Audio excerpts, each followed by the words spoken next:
Na furaha ambaye haina kifani. I want to first of all start by telling members that this is the first NDC after the loss of my dear brother Raila Amolo Odinga, who was the founder of this party, ODM. And I also want to take this opportunity to thank all members for the confidence they have conferred on me by electing me as the party leader of this great party, ODM. This is not a small thing.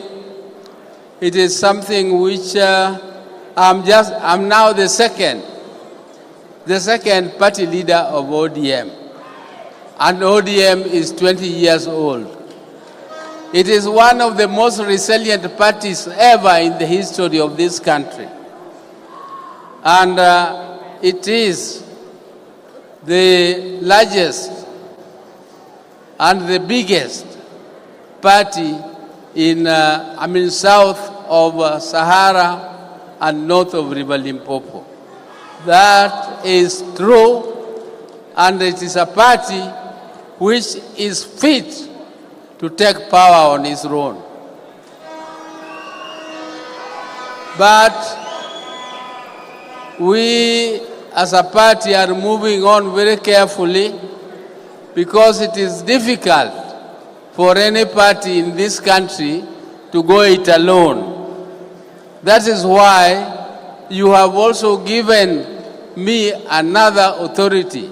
Apart from electing me the party leader, you have given me authority to start negotiating with other like-minded parties, starting with our current partners in the broad-based government. And I will do it as instructed by you. I will do it with my colleagues. It is not a one-man job. It is a job which is to be done collectively. And I also want to take this opportunity to thank my colleagues, led by the party chair, Gladys Wanga, who have worked tirelessly to organize this particular convention. I was not part of the organizing team, and this team has done a wonderful job, and I congratulate them. And I also now want to tell you, my colleagues, members of ODM, that this party has a history. This party has a history, and I, standing before you here, I am found a member of ODM. And it was not easy to form this party. I can tell you that we were almost being expelled by the party where we were, called NAC, because we disagreed.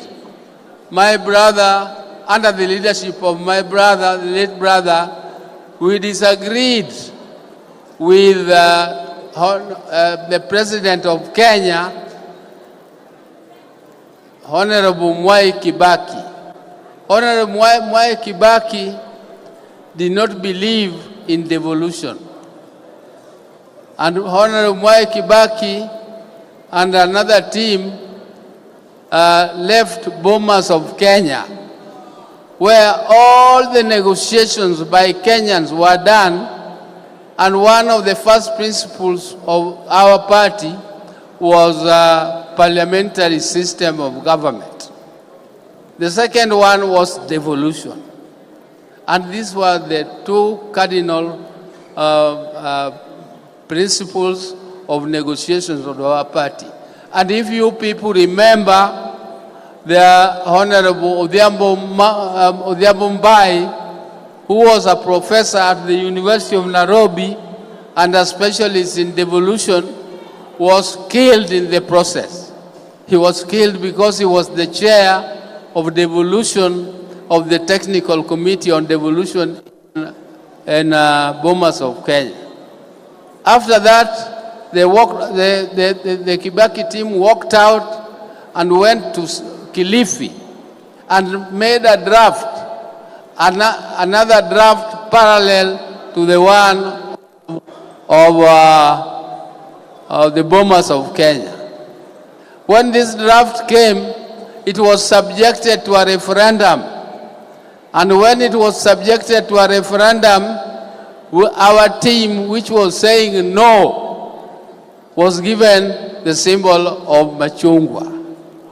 The other team was given banana. And you know banana is weak. You can break it.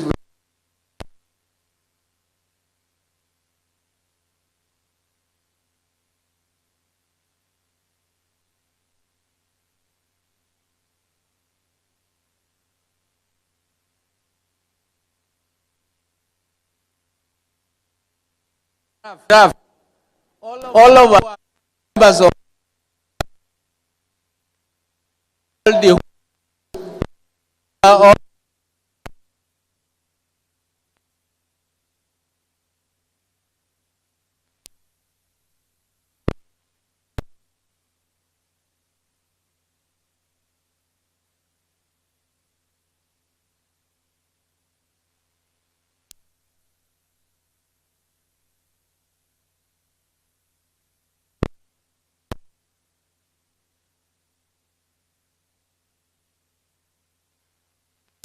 and that is how this party was formed.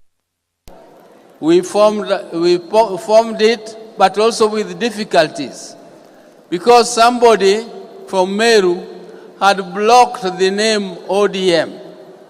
So when we went to register ODM as a party, we found that the name was not available. But then, fortunately, we changed the name slightly to ODM Kenya. And I don't want to go into history how that ODM Kenya also disappeared from our hands. Those who know the Manzo and Kalonzo angle will say themselves. But then the Orange Democratic Movement was formed. And one of the cardinal principles was still devolution and parliamentary system of government.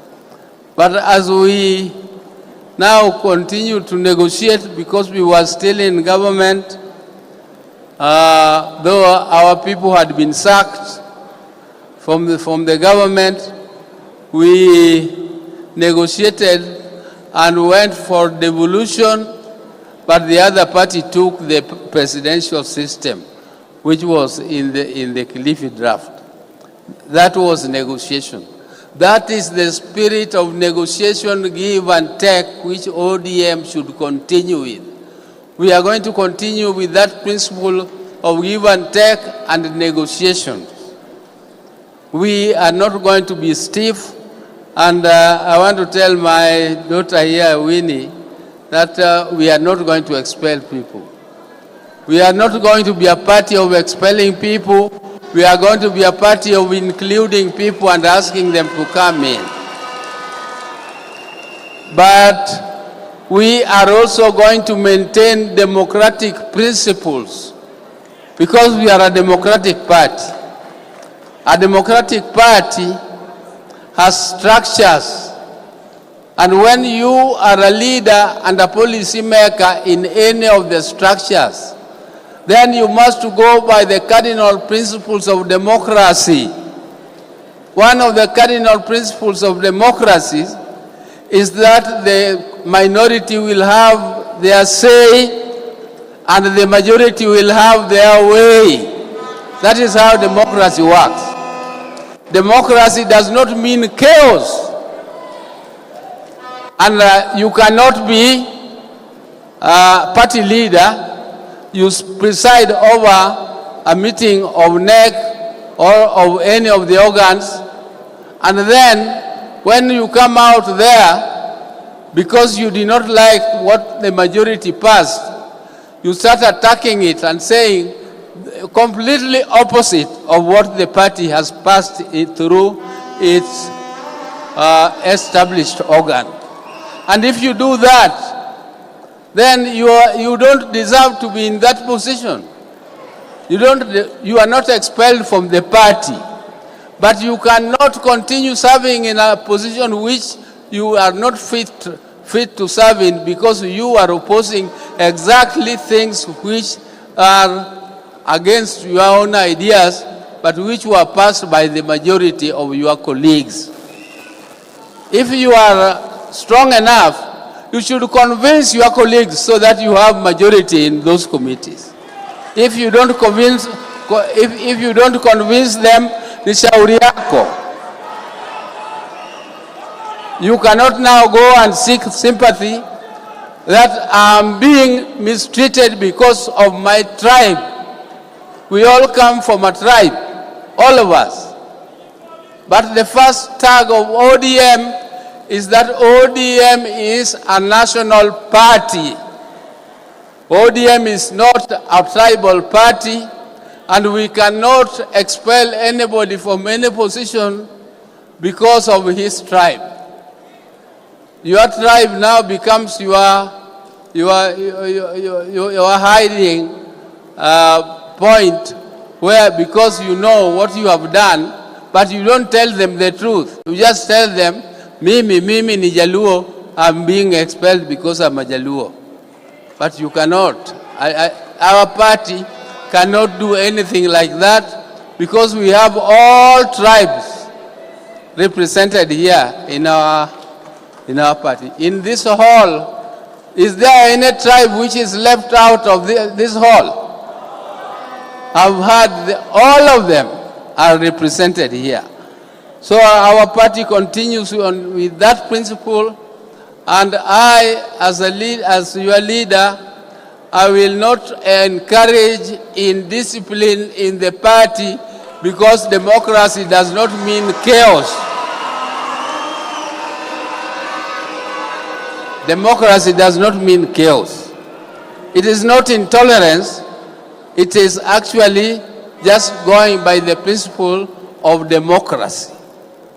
And I want to, I was not meant to talk long.